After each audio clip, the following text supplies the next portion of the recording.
So we've had this conversation, Hope, with 100 families this year. Yes, that we have. And, they've done a lot of research, right? Yeah, and they'd still get stuck. Do they want to go to Fort Mill, Huntersville, Matthews? And here's what I tell every single one of them. The suburb you choose isn't just a zip code, it's your commute every month. Your kids' school district for the next decade, and in one of the 3 cases, a state line that changes your closing costs and your taxes in ways your agent may not have been. And before we get into it, I want to tell you one thing that I've seen derail Fort Mill buyers at the closing table. It's not a deal killer, but it's something that generally surprises people who didn't ask the right questions early. We're going to cover it in the first segment. So if you're seriously considering Fort Mill, that fact alone is worth staying for. Let's go. So let's start with Fort Mill. Yeah. And the first thing I want to say that a lot of agents kind of like gloss over this, right, is the fact that Fort Mill is actually in South Carolina. Now that does sound obvious, but buyers coming from out of state don't always clock what that means until they're actually at the closing table. That's right. Different state taxes, different closing costs, different DMV, different car registration process. If your employer is in North Carolina, you may be paying income tax in both states based on how your situation is structured. That's a conversation you need to have with a CPA before you sign anything. Yes, for sure. Now, with that being said, the value in Fort Mill right now is real. You're looking at $400,000 to about $700,000, covering a lot of ground. So you have entry-level new construction that starts at about $420,000. Yeah. You have move-up that's between $550,000 and $650,000, and genuinely impressive square footage, finishes, and lot sizes. You want new construction close to Fort Mill without crossing fully into South Carolina, the Grove at Tega Cay is worth knowing. Tega Cay sits right on the map on Lake Wiley. Take a look at my map. It's on a waterfront community, strong schools, builders, and that's pointing right in the direction for you. We've got the details in the link description. Oh my goodness. Now, schools are a major Fort Mill story, right? Fort Mill School District is ranked #1 in South Carolina by niche.com. Now, if schools are the deciding factor, Fort Mill is hard to argue with.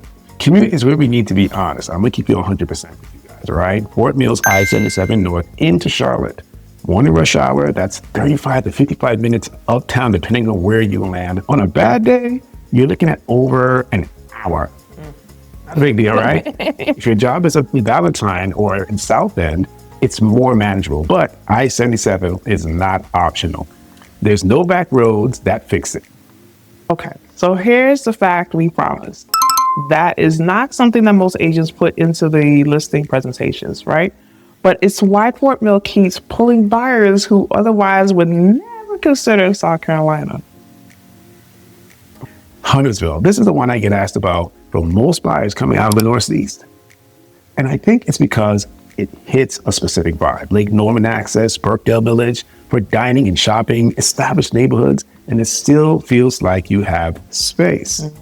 Now, the price ranges for Huntersville ranges to about $450,000 to $750,000.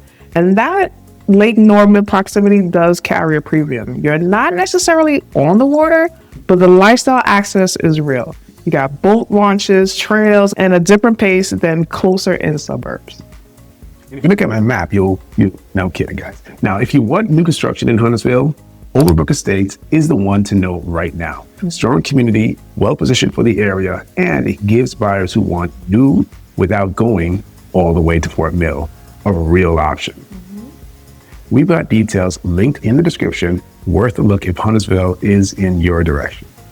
Now let's talk about schools. Now, schools in Huntersville feed into the CMS Charlotte-Mecklenburg schools. And I want to be fair here. CMS is pretty much a mixed bag depending on which school you're zoned to. Some schools are strong, some are not. And this is not a blanket statement. It's a do your homework situation before you choose a specific neighborhood. Absolutely. I totally agree on that. Now, commute from Huntersville is I-77 South into Charlotte. Now, uptown is 25 to 40 minutes, depending on your exact location, than Fort Mill in most cases. You have more ramp options, and the reverse commute dynamic actually helps some people. Now let's talk about HOA costs in Huntersville. Now those HOA costs can really add up.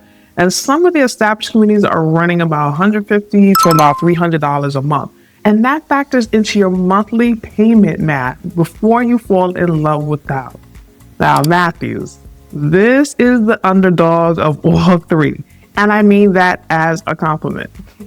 Matthews is the closest in one of the three suburbs we're covering today.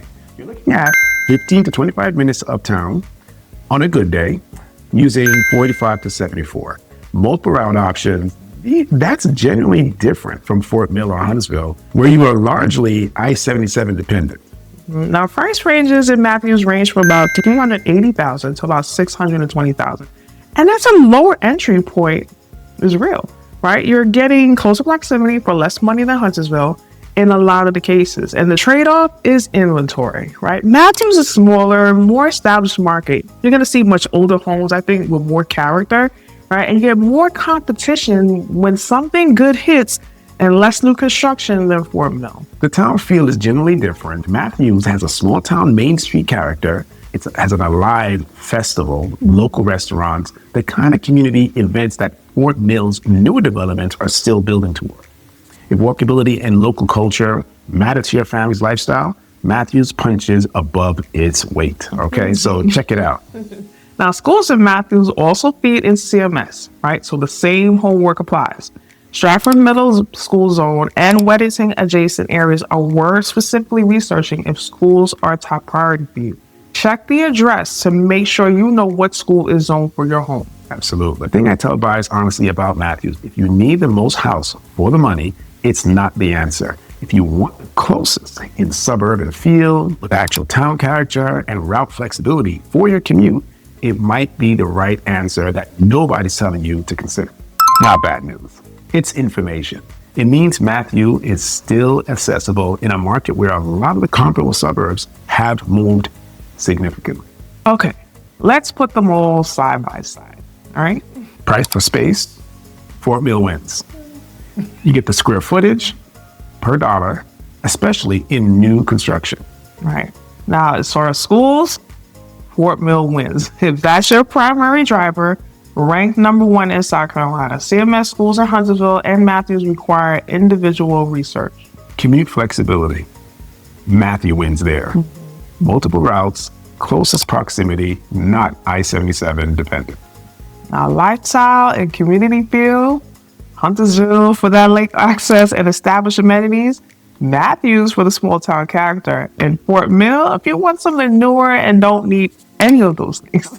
New construction options right now, Fort Mill and Huntersville.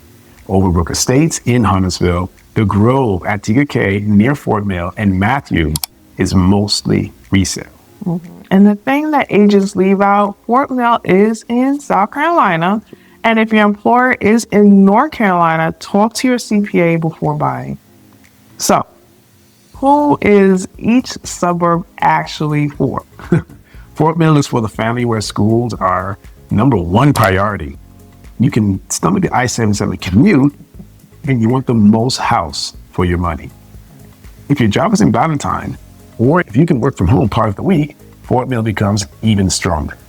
Okay. Now, Huntersville is for the buyer who wants the lake lifestyle access, likes the feel of an established community, and values Birkdale Village as a backyard. Now, if you're coming from a place where a strong dining and weekend activity culture, Huntersville is the closest.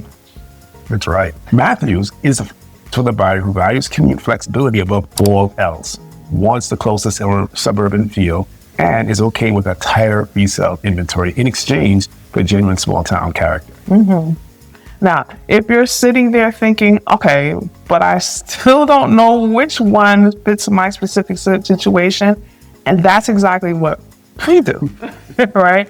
We'll walk you through it. Any consultation, link is below. And in the next video, we're going deep on Huntersville. This video pointed you in that direction.